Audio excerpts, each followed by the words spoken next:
Nandito naman tayo ngayon sa Barangay Mangga. Pasyente natin ay ischemic stroke. Ito po ay 2 beses na na-stroke. Kaya pagtsatsagaan natin sila. Hindi kailangan minsan lang, kundi continuous po para tuloy-tuloy yung recovery nila.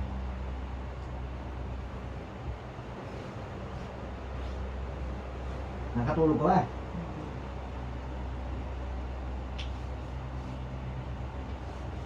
Barangay Mangga po tayo, bayan ng San Isidro.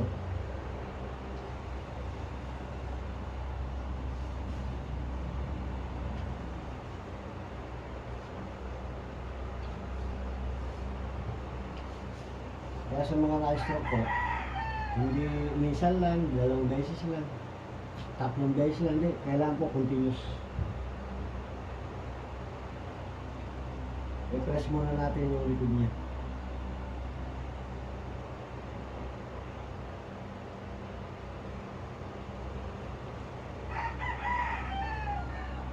Dahil sa likod, minsan pag masakit, hirap tayong huminga. Masakit yung likod niya, masakit yung ewan. Kaya lang, pinipress din po yung likod para mas lalong maginhaw.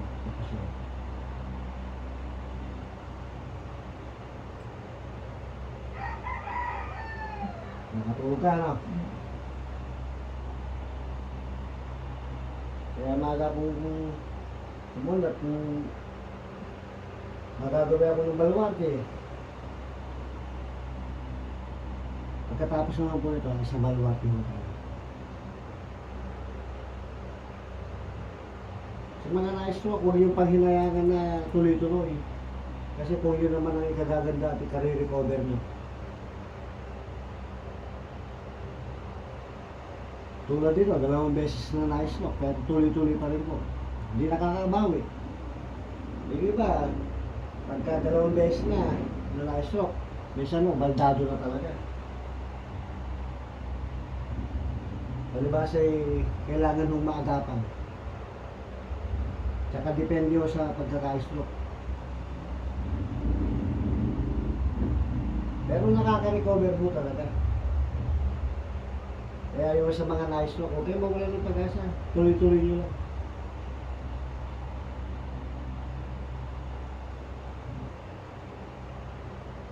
Ito, gano'ng kaganda katawan nito.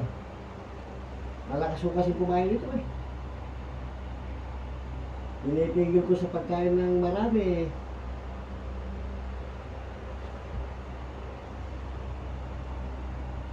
Hindi daw niya makontrol.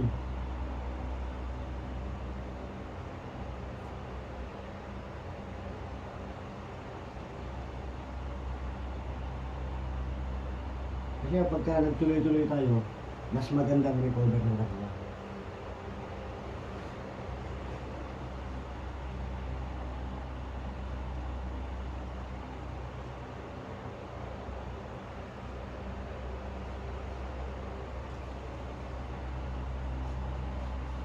Ito, pag naglakad mo doon, pasok-pasok na ganyan, alam na mabubuan.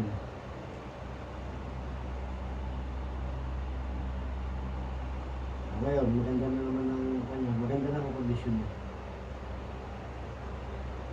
Kaya kung na lang ho kami. 2 beses sa isang buwan.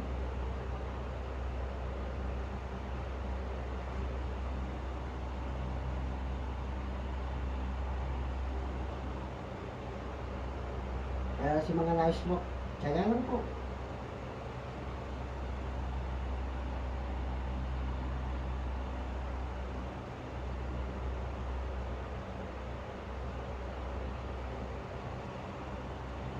Tuloy-tuloy lang.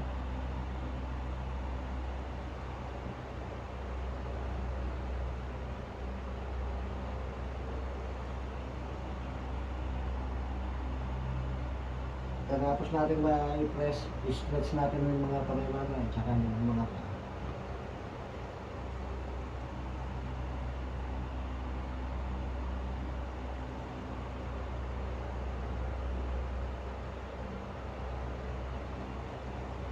Kaya sa mga nanonood, kung meron man kayong mga stroke na makasambahay, pwede nyo mong gayahin para malaking tulong sa kanila. Yung pasyente natin.